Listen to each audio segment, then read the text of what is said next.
Now, our final speaker will be presenting on a topic that is finding increasing importance in our lives, namely that of artificial intelligence or AI.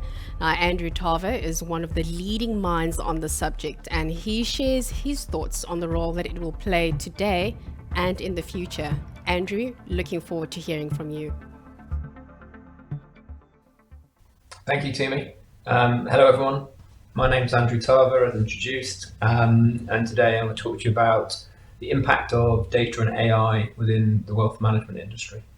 The specific topics I'm going to talk through are the impact that COVID has had on not only the financial services industry, but more broadly on our lives, how that then links to digital data, the largest financial or the largest non-financial tech players, and then what we can learn from that around consumption marketplaces and personalization.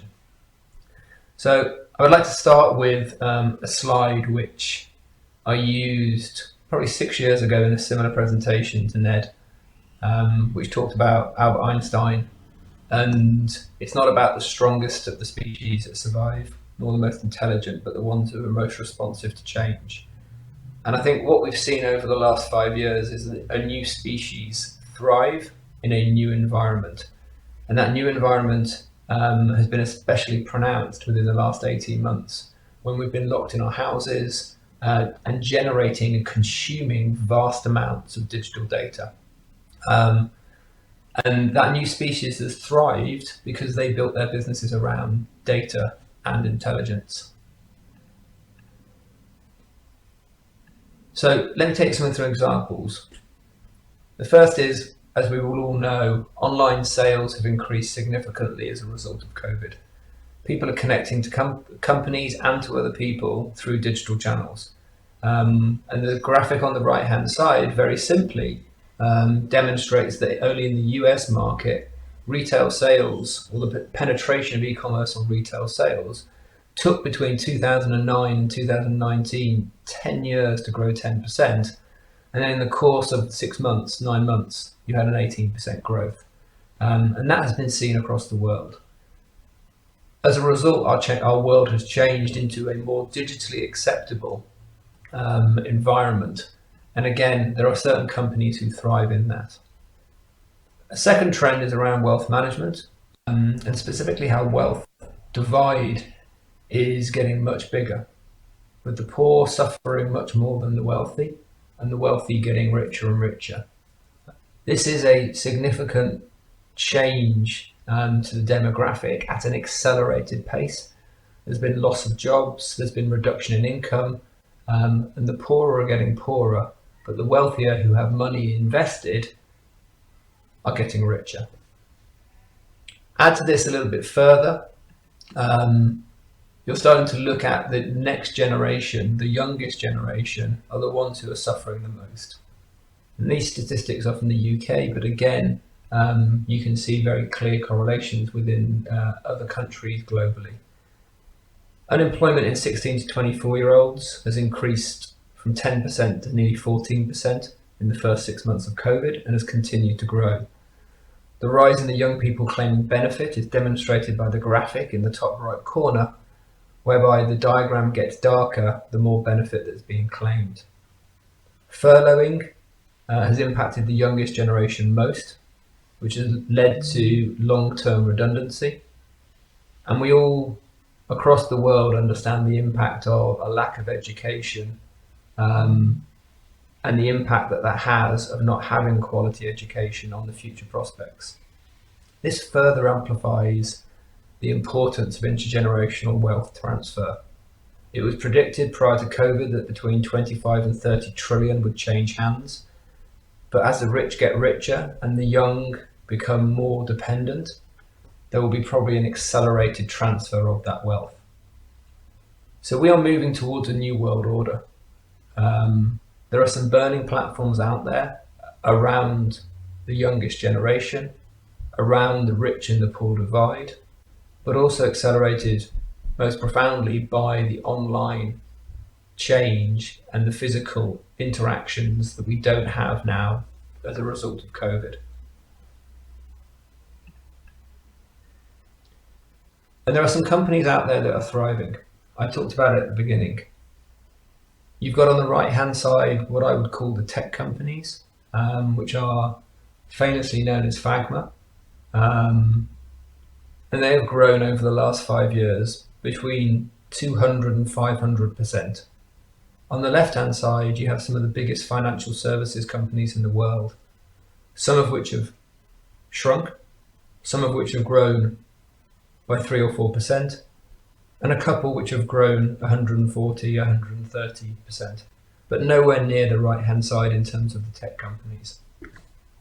Similarly, if you look at the world's most valuable organizations through 2010, 2015, you can start to see a trend where we had petroleum companies being the top two in 2010 and some banks scattered in there. To the right-hand side being the Apples, the Microsofts, the Amazons, the Alphabets, the Facebooks, the Tencents, the Teslas, the Alibabas. The world has changed for the largest organizations. They are now data companies, and data companies are AI companies. They apply intelligence to the data that they're harvesting and the products that they're producing. And it's by no surprise that the world is changing, and it changes around us, whereby the biggest hotel and travel chain in the world now is Airbnb, a company with no hotels. A new electric car company in Tesla is worth more than every other car company put together in the world. A new TV content provider is worth more than the combined value of all the other content providers in the world, Netflix. And now the online grocer and shopping store is bigger than the physical shopping store, Walmart, in the US. All of this has changed significantly the world that we live in. And again, it's been driven by data and the intelligence of those companies. And the final slide to kind of bring that again to life is the left and the right hand side. I was kind of stunned and shocked when I looked at the bank's market cap for the largest banks in the world, and the top four, we had Bitcoin and Ethereum, which made me smile. But then I did some more digging and found Coinbase now is worth more than Goldman Sachs and has less than 3% of the workforce. We are living in a world that new entrants are disrupting at pace what we understand and what we recognize across all industries. And this disruption is accelerating. What we're starting to see is things like the S&P 500, where you used to have a median age of 85 years, is now coming down to being 33 years. And then the average will be by 2027, 12 years. And the average age of a unicorn startup that has $1 billion valuation is now 6 years. This is a rapidly changing environment of new technology companies entering every single industry. Well, I want to dig into a bit more why and what they do as organizations. So we talked about at the beginning digital data, analytics, consumption, marketplace, and personalization. Let me take you through some more details of those. First and foremost, I have since about 2014, 2015 been trading only in FAGMA type companies. So the new tech generation, the companies that harvest data about the individual, about their interactions, and then use that to improve and enhance the service to those individuals. I do not invest in financial services companies. And the reason for that is I believe that there is a common pattern that underpins all of those organizations that I do invest in, and they have seen significant growth. But what does this actually mean, and what is this pattern that you can look for? So first and foremost, on the left-hand side, you're starting to learn about the need of the individual, understanding their context and using digital interactions and the data that that creates to run intelligence on the individual. On the right-hand side, you then have providers who can supply against that need, and they're using data to better understand how to personalize the experience and build products. And in the middle, this is facilitated through marketplaces or electronic brokers. And what this gives us is an interaction pattern, a very simple pattern that connects the demand with the supply. The companies that in the middle are doing that using technology are generating analytics. And that analytics is sitting on top of the marketplace in the center to better understand the changing needs of the customer and the supply. On the left-hand side, to better understand the changing habits and needs of the customer buying. And on the right-hand side, using data to better personalize the experience and the products, and even to manufacture those. And this pattern, you will all recognize, is what Amazon use. Amazon use it to understand the individual and then provide products and services to help that individual satisfy that need. They started with books and they've extended it into being what we know today, which is most tangible consumer products. On the back of that, they're also able to run their analytics to help you understand what people like you are buying across the platform, but also to manufacture their own brand line of goods. And currently they offer 25,000 Amazon products. So they're using that analytics to manufacture products and to compete in the market. Google are very different, but similar pattern. They understand the need of the individual through a search engine criteria. And on the right-hand side, they provide you with responses to that search, that specific search criteria. They make all their money from advertising by building a data set around what you searched for, what you've analyzed, what you're assessing, and ultimately what you're transacting on. And Google are building that wealth of data. The way they make money today is to sell it as advertising revenue, but in the future they could start to really understand your future needs, your future financial needs, and how you live your life. Similarly, you've got a company like Apple, and Apple is connecting the individual through their needs to a supply of apps and services. And if you think about news and you think about content and you think about all of the apps that you download on your phone, Apple knows what you're downloading and how you're using those apps and the frequency of it and when you're deleting them. And that extension of a marketplace of having now nearly 3 million apps which are being downloaded gives Apple a huge insight into the lives and what's important to you as an individual, and can start to think about what other services of the business they want to offer. So Tim Cook was quoted many times over, the reason they went into news and content is because they saw the proliferation and the extent to which people were downloading news and content apps through the App Store. So they knew there was a market there. Again, another pattern of another company that's successful, obviously Facebook, connecting the need of the individual to a community of relevant content. And that's essentially what it is, content about people who are important to you or within your network. Again, this allows them to advertise, it allows them to personalize, and it allows them to use data sets to start to predict. And this is the core part of the story, whether it be Netflix as an example around content and the ability of that company to be able to produce its own content, having supplied other providers' content at first, or whether it's Airbnb that I mentioned earlier, which is using the intelligence of understanding the travel needs of an individual to connect you to a marketplace of travel destinations. Accommodation is where they're at the moment, but they will move into other things in the future, not necessarily related to the travel industry, but probably more related to the financial services industry, i.e. saving for and funding future travel. And this pattern is very, very important to the valuation of the new cohort that have come through in the earlier slides. They are building intelligence on the left-hand side around the customer need. They are understanding on the right-hand side the supply and the ability of both traditional and new providers to supply against that need. And they are using the analytics that they create across that marketplace to then decide what their specific strategy is. So again, Amazon has gone into its own brands as a result of understanding consumption patterns across their marketplace.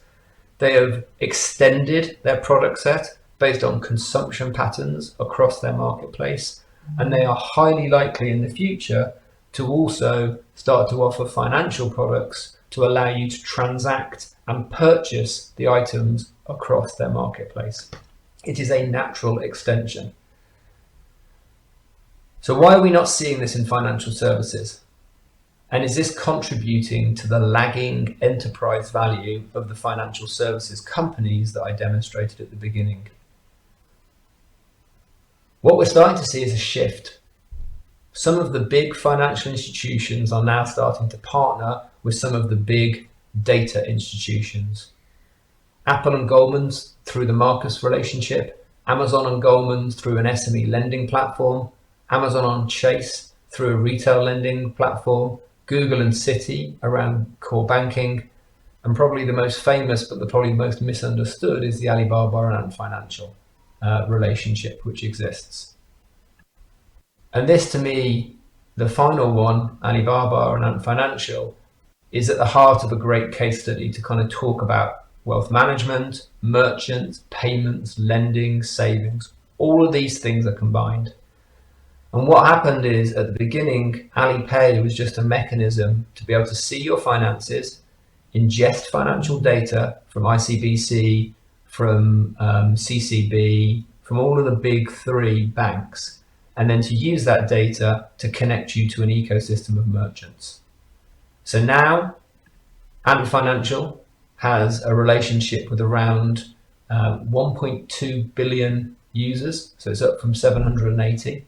It connects to over 160 million merchants, and it allows you to make payments frictionlessly between the customer account and the merchant account. From this interaction, they realized that actually people had surplus money sitting in their Alibaba accounts or their Ant Financial Alipay accounts, and therefore what they allowed you to do through a marketplace is sweep that into savings and investments. So you weren't sitting on 0% interest in your current account. What they then understood and started to build out was something called Sesame Credit. And Sesame Credit allowed them to better understand how an individual was transacting with merchants, what they were buying at the SKU level, and when they had spare cash, what was best to them in terms of the way that they saved. From that, they built out other marketplaces. The first was lending, because they realized that people were taking money out of their savings and investments, which actually was causing Ant Financial to have to pay for those transaction fees. So they started to give people who had high Sesame Credit scores 0% lending products to drive down their cost of transactions. And then they moved into insurance, and they created an 80 company marketplace, learned from the interactions with those 80 companies, and then after 2 years introduced their own insurance company from the data that they had harvested from those interactions. All of this was supported and driving what we call Digitalize, the red box at the top, which essentially is the data analytics from all of the interactions across the marketplace. And this is the model that we believe will come to the West, will come out of China and the Asian markets. And you'll start to see an interaction between, on the left-hand side, traditional distributors, advisors, D2C players, non-tech FS solutions, going through some form of marketplace. It won't be singular. There'll be many of these when they start to grow, accessing asset management funds and models, banking products from a retail banking perspective, insurance and annuity products, alternatives. It doesn't matter. The marketplace can extend based on the need of the customer. On the left-hand side, it will start with a basic product on the right-hand side, and then it will grow just like Amazon started with books and then grew out to what it is today. This connectivity and this technology stack is what we're seeing in other industries. It generates huge amounts of data, and as a result can create enough intelligence for you to drive a strategy, to improve the experience, and to allow new entrants to come into the market and compete with the legacy players. So to summarize, a new financial services offering is coming. It will be accelerated and has been accelerated by COVID, and it will be inspired by Fagma and a marketplace model that I've taken you through. As a financial institution, I would encourage you to rethink how you're better understanding the needs of your customer and then connecting them through a marketplace that you should be the coordinator of. And that's very important, the coordinator, not just a participant. And if you're a coordinator, you can learn from the consumption and the interactions through data analytics. AI is often overstated by companies. The ones that are using it for the greatest enterprise value are the ones that I've demonstrated in this presentation today. Start simple, start learning, and then help people as you learn. Many thanks for your time. Thank you so much for that, Andrew.